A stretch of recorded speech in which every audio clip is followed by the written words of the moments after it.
अस्सलाम वालेकुम dear students. आज मैं आपको बताता हूँ अबाउट पेपर प्रेजेंटेशन।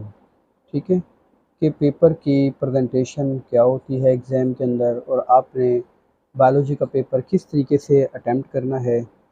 अगर पेपर में आप प्रेजेंटेशन अच्छी रखते हैं तो आपको नंबर अच्छे मिलेंगे। जो पेपर चेकर होता है उसके ऊपर एक अच्छा इंप्रेशन पड़ता है। लेकिन अगर आप पेपर प्रेजेंटेशन आपकी ठीक नहीं है और जो चेकर है उसके लिए मुश्किल पेश आती है आपका पेपर चेक करने में, रैंडमली आपने पेपर अटैम्प्ट किया है, तो आपको मार्क्स हैं उसके वो भी अच्छे नहीं मिलेंगे, इसलिए सकते हैं। चलते हैं हम फर्स्ट सेक्शन की तरफ। एक्चुअली इसके 3 सेक्शन होते हैं। जो फर्स्ट सेक्शन है, सेक्शन ए।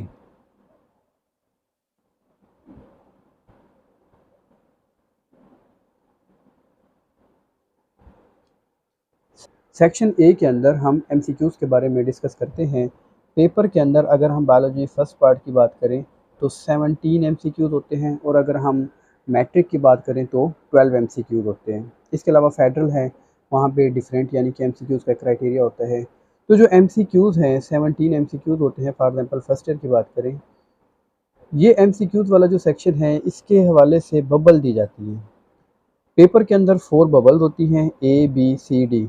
जो क्वेश्चन है उसकी स्टेटमेंट पढ़ के आपने जो रेलेवेंट बबल है उसको फिल कर देना। लेकिन एक बात का खास ख्याल रखना है आपने, जो भी बबल आप एक दफ़ा फिल कर देंगे, फॉर एग्जांपल आंसर बी है उसका और आपने उसको फिल कर दिया है, तो उसके बाद अगर कोई और बबल आप उसको अटेम्प्ट करते हैं तो वो रॉन्ग हो जाएगा। ठीक है, तो प्रॉपरली बबल को इस तरीके से फिल किया। सेक्शन बी है, ये सब्जेक्टिव पार्ट में कंसीडर होता है, और सेक्शन बी है जो, उसके अंदर हम बात करते हैं शॉर्ट आंसर क्वेश्चन।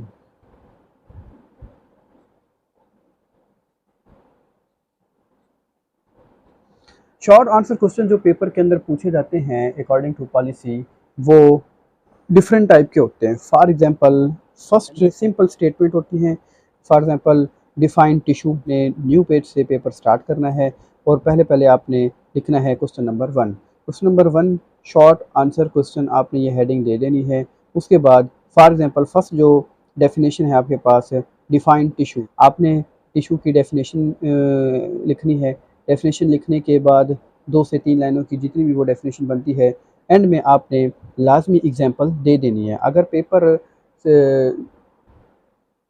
अगर एग्जामिनर ने आपसे डेफिनेशन लिखने के बाद एंड में आप लिख दें for example animal tissue, animal के अंदर भी टिश्यू होते हैं, प्लांट टिश्यू का भी नाम आप लिख सकते हो, मसल टिश्यू का लिख सकते हो, जाइलम टिश्यू। इसके बाद सेकंड यानी कि टाइप के जो क्वेश्चन बनते हैं वो है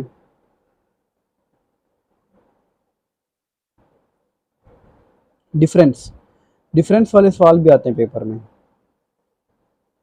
अब जब पेपर के अंदर डिफरेंस वाले सवाल आते हैं तो उसका तरीकाकार ये होता है, सबसे पहले तो स्टूडेंट्स हैं जो गलती कर, वो जो मिस्टेक करती हैं डिफरेंस के अंदर, फॉर एग्जांपल आ जाता है right difference between plant and animal. तो पहले आप हेडिंग लिख दें, डिफरेंस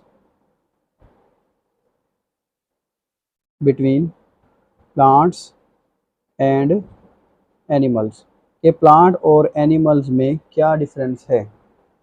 ठीक है, ये डिफरेंस लिखने के बाद वो क्या करते हैं स्टूडेंट्स, पहले लिख देते हैं प्लांट्स के बारे में, ठीक है, फिर एनिमल के बारे में लिखते हैं। लेकिन आपने ऐसा नहीं करना है।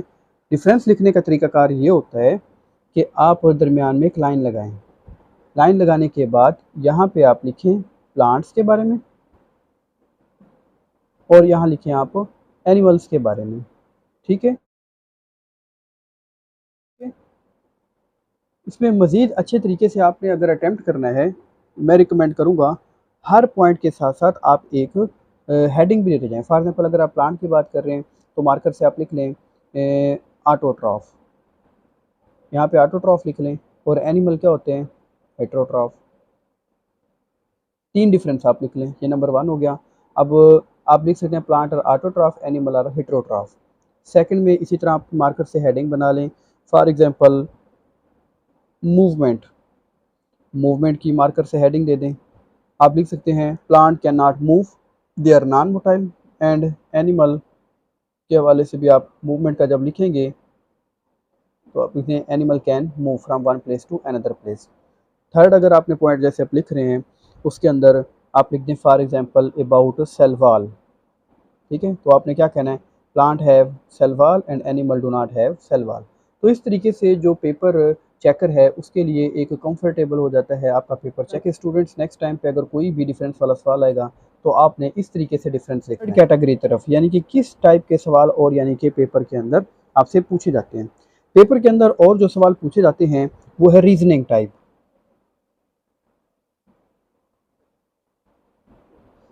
रीजनिंग वाले सवाल भी पूछे जाते हैं। अब स्टूडेंट है सबसे बड़ी जो मिस्टेक करते हैं वो ये है कि रीजनिंग वाले जो सवाल होते हैं उसका जवाब देने के बजाय पूरा पेज है उसको फिल कर देते हैं।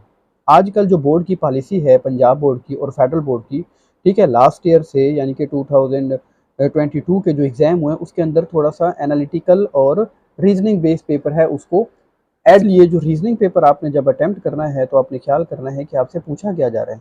अक्सर स्टूडेंट फुल शीट भर देते हैं लेकिन उसका कोई फ़ायदा नहीं है, आपका टाइम भी ज़ाया होता है और जो एग्जामिनर है जो पेपर चेकर होता है उस पर भी इसका बैड इंप्रेशन पड़ता है। तो इसलिए ख़ास ख्याल करना है आपने, ठीक है। रीजनिंग वाले जो क्वेश्चन हैं just you can say 3 to 4 line, 3 to 4 line का आपने आंसर करना है, ठीक है। क्योंकि रीजनिंग के अंदर यानी कि कोई स्टेटमेंट पूछी जाती है। फॉर एग्जांपल कह सकते हैं, आप एग्जांपल दे दें, why mitochondria are called power house. Mitochondria को पावर हाउस का नाम क्यों दिया जाता है, ठीक है। अगर आप पूरा टॉपिक लिख दें उसका कोई फ़ायदा नहीं है, आप वेरी सिंपल लिखें, because they provide energy to the cell that's why they are called power of the cell. और इसके अंदर चाहें तो आप कह सकते हैं they have enzyme and coenzyme, ठीक है। तो इस तरह से एक रीजनिंग वाले सवालों को इस तरीके से आपने अटैम्प्ट करना है, अपना टाइम भी बचाना है और रीजनिंग वाले स्टेटमेंट को समझ के आपने जवाब देना। नेक्स्ट हम बात करते हैं जो पेपर के अंदर सवाल डेफिनेशन के अंदर पूछा जाता है, ठीक है ना, वो है अबाउट डायग्राम्स।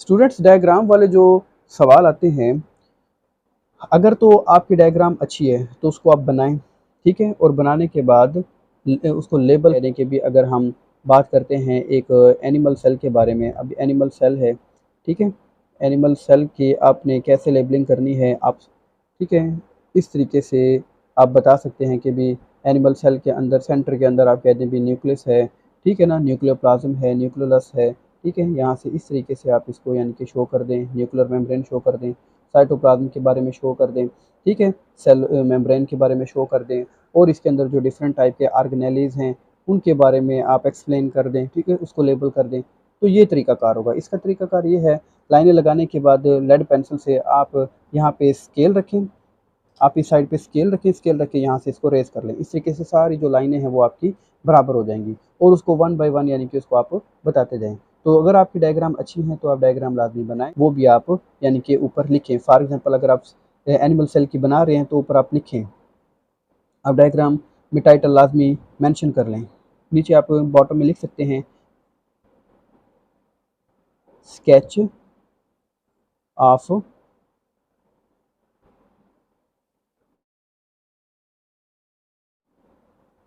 एनिमल सेल, ठीक है। तो इस तरीके से यानी कि ये भी एक अच्छा यानी कि एक तरीकाकार होता है। तो ये फोर्थ पॉइंट मैंने आपको बताया, डायग्राम के हवाले से भी यानी कि इस टाइप के भी सवाल पूछे जाते हैं। तो स्टूडेंट्स ये 4 यानी कि हमने पढ़ा है सेक्शन बी। सेक्शन बी के बारे में मैंने आपको बताया है कि सेक्शन बी में 4 वाला जो वर्ड है एग्जाम्पल वाला, ये आप मार्कर से लिखेंगे और पूरा आप इसको यानी कि फिर एग्जाम्पल लिख दें पेन के साथ, ठीक है। तो इस तरीके से पेपर प्रेजेंटेशन बहुत ज़बरदस्त हो जाएगी आपकी। और सेकंड थिंग है डिफरेंस वाले क्वेश्चन हैं, ठीक है, इसके अंदर भी डिफरेंस वाले लिखने हैं तो इस तरह से लाइन लगाएं। थर्ड रीजनिंग वाले हैं तो 3 to 4 लाइन से रीजनिंग वाले सवाल लिखें। डायग्राम वाले हैं तो उसको स्पेसिफिक लेबल करें। तो ये था सेक्शन बी के बारे में। है सेक्शन सी। सेक्शन सी है उसके अंदर सब्जेक्टिव पोर्शन होता है। सब्जेक्टिव पार्ट, अब सब्जेक्टिव पार्ट है, ठीक है। आपने फर्स्ट ऑफ ऑल तो इस चीज़ को देखना है कि सब्जेक्टिव पार्ट होता है क्वेश्चन नंबर, फॉर एग्जाम्पल अगर 3 आपने स्टार्ट करने, क्योंकि 2 हमने डिस्कस कर लिया था। क्वेश्चन नंबर 3 में 2 क्वेश्चन आते हैं, A and B. For example first question है note on branches of biology, ठीक है, ब्रांचेस के बारे में। और सेकंड है for example note on community, community के ऊपर नोट लिखें, ठीक है। तो इस तरीके से ये एक क्वेश्चन बन गया। इसी तरह से होता है क्वेश्चन 4, उसके भी दो पार्ट होते हैं ए एंड बी। और क्वेश्चन 5 है, उसके भी दो पार्ट होते हैं ए एंड बी। तो ये जो है 3 पार्ट हैं, इसमें आपने कोई से 2 अटैम्प्ट करने होते हैं मैट्रिक क्लासेस के अंदर। अगर हम एफएससी की बात करें तो 5 में से आपने 3 लॉन्ग अटैम्प्ट करने होते हैं, ठीक है। अब अगर आप क्वेश्चन नंबर 3 अटैम्प्ट कर रहे हैं तो आपने, आपके लिए ये कंडीशन है, ये शर्त है कि आपने दोनों पार्ट को चूज़ करना है। ऐसे नहीं करना कि क्वेश्चन नंबर 3 का ए पार्ट आप क्लिक करते हैं, वो आप अटैम्प्ट कर रहे हैं, और क्वेश्चन 4 का आप बी पार्ट कर लें, वो एक क्वेश्चन आपका कंसिडर नहीं होगा, ठीक है। वो हाफ, वो ये पार्ट आपने कंप्लीट किया, हाफ ये वाला, ठीक है। तो ये कंडीशन है, बोर्ड की पॉलिसी है कि अगर आप एक क्वेश्चन अटैम्प्ट कर रहे हैं तो उसके दोनों पार्ट आपने अटैम्प्ट करने दोनों पार्ट आपने अटैम्प्ट करने होते हैं, ठीक है। इसी तरीके से ये हो गया। लॉन्ग क्वेश्चन में नॉर्मली स्टूडेंट्स हैं वो स्टार्ट में भी लिख सकते हैं, और आमतौर पे एंड में भी लिखा जाता है। लेकिन जैसे ही आप लॉन्ग क्वेश्चन अटैम्प्ट करेंगे तो ख़ास ख्याल रखें उसके अंदर आप अपना टाइम मैनेजमेंट,